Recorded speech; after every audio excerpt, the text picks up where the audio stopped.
So this video is about this part of your body, hips, bum, pelvis, and how to shift from having issues or even having had injuries or even surgery around the pelvis, having a dysfunctional relationship with it, like you don't like that part of your body, or you keep hiding it, or you're embarrassed about it, and equally worrying that you're going to become less functional here, like less athletic, less flexible, and moving that to feeling like you've got expansion and growth in terms of your ability to use your pelvis, to feel comfortable in it, to feel excited about moving forward and progressing, and also connecting that to some key emotional energies that are related to goal setting, completion, and fulfillment. So let's get into what the energy of this part of the body relates to. Like, how does it develop? And what can you do to improve how your body is performing when you're exercising or when you're just being functional in your home, how emotionally this area feels, and how it connects to some of the things that make up our day-to-day kind of progression through life and fulfillment. Okay, so great. So the first of all, the chakras, the energy centers that really dominate the pelvis. The lower one is the base chakra, and then immediately above that is the sacral chakra.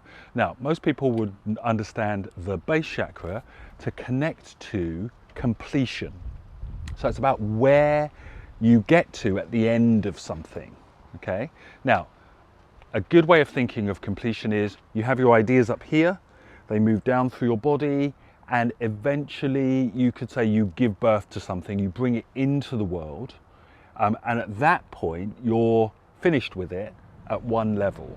Like, obviously, you can re-engage with something once it's started. So you could paint a picture, you could go back and add individual bits to it, or you might build a house and then you might add extensions to it. But we're talking about this level, and each phase you would come to a point where you say, oh, I'm done with that bit. Okay, so part of the functionality of this area of the body is how good are you at completing on your experiences, because this is in the experiential part of the body. You can have really complete ideas, like, you know, and then finish with an idea, but it's how you bring those aspects into your physical reality that's going to affect this part of the body. How much emotion is connected to those things, how much outside interference affects those things, and how much your past experience affects those things. Okay, so again, let's look a little bit deeper at that. When I have a goal or an ambition, imagine that I'm climbing that hill over there, right? And I might need to take some equipment with me. So I could have a grappling hook, one of those things you throw ahead of you and it secures you. So security is one of the things that relates to the base chakra, okay? So I secure myself to where I'm trying to get to, and then I start to move towards it, okay? Now, how secure I feel at the beginning and how much security is what I'm aiming for at the end will affect the pelvis and the hips, okay? Equally, when I get to the end of that part of my journey, I might have to remember to complete that part of the journey. So I unhook myself from where I've now got to, and then I send my hook to wherever I'm going to next. Now, if you're not particularly good at completing things, and that means you don't celebrate your successes at the end, you don't acknowledge when you reach a milestone, you keep looking back to see if you could have done something better, that actually leaves that grappling hook, if you like, that energy in place. And when I now move away from that, instead of that securing me moving forward, it's now like an anchor holding me back, and it can stop my progress, it can actually affect my hamstrings and my legs, so I can find my past goals and ambitions, my aims, actually getting in the way of where I'm looking to try and get to in the future.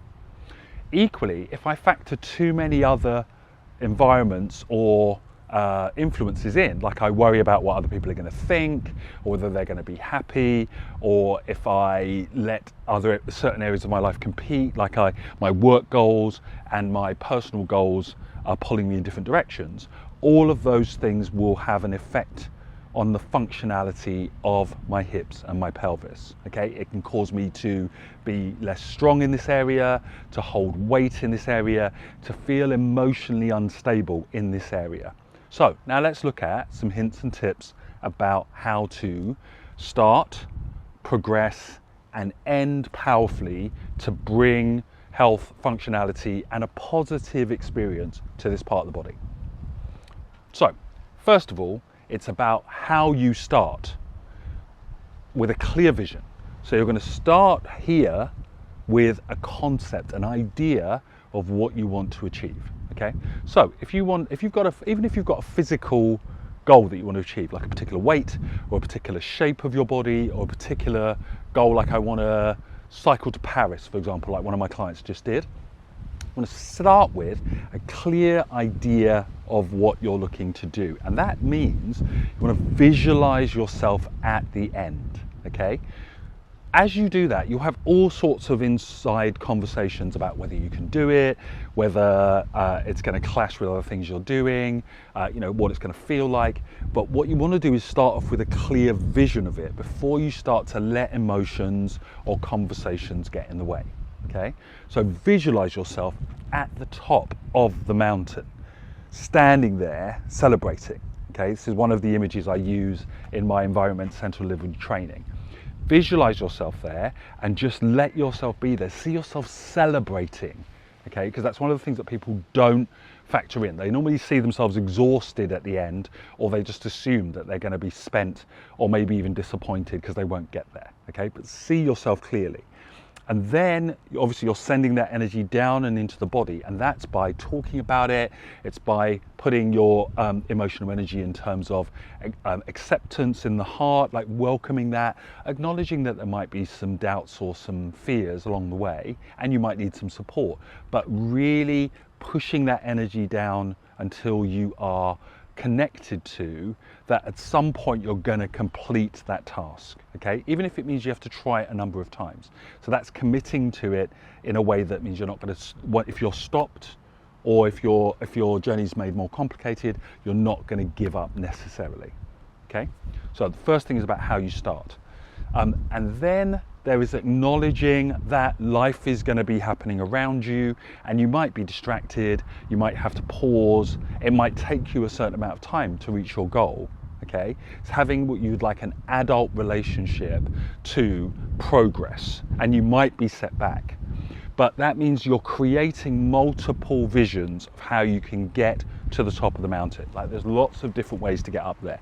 Some of them might be really straightforward, some of them might be more scenic, some of them might take into account outside factors like the weather, for example, or that you get to an area where you're not allowed to go, so you have to circumnavigate it. But you're not assuming that the moment that something comes along to hinder it, that it's going to cut you off from your goal or your ambition, okay? And that energy is going to affect the legs, but it's going to bring the energy of the legs up into the hips, okay? And then there's looking at how you complete. So it's always useful to go back into your past and notice where you've been bad at completing things. Like, a picture that you started to draw and you didn't finish. A relationship that you kind of stumbled out of, you didn't powerfully communicate with the person, you sometimes still go back and think, well, what ifs or maybes. And just acknowledging that you've been bad at completing things, that you've left loose ends, is actually going to be the beginning of starting to clear that energy of incompletion, which is connected to frustration and upset and disappointment, clearing that from this part of the body, okay? And then you can start to look at what does it look like to powerfully complete things. And you start to create a habit around you of completing things, small and big, like, and bringing a positive emotional energy to completing when you're tidying up something, completing when you write an email, rereading it, making sure it's how you want it to be before you send it. And the more you start to generate a positive relationship to completion, the more you'll be bringing an energy here that is pulling you up the mountain as much as you are using these muscles to push you up the mountain. So that literally, if you're being pulled and you're pushing at the same time, you're actually halving the amount of physical energy you have to put in to move towards your goals and ambitions, okay? You'll find that the moment you start to let your goal pull you towards it, other things will start to come in also to actually encourage you and help you, like a gym buddy, for example, or like the weather being like conducive to you wanting to go out and exercise, or an event that you want to go to that then requires you to get into shape to fit into that outfit. Okay, so the idea then is you're now bringing the emotional energies that we're talking about, completion and fulfillment, and you're bringing those into yourself, but also allowing them to show up around you and outside of you to support you moving forward, right? So please let me know what the results are that you're producing out of engaging with this part of the body and the energy here, and I wish you much success in getting to the top of your mountain in the future.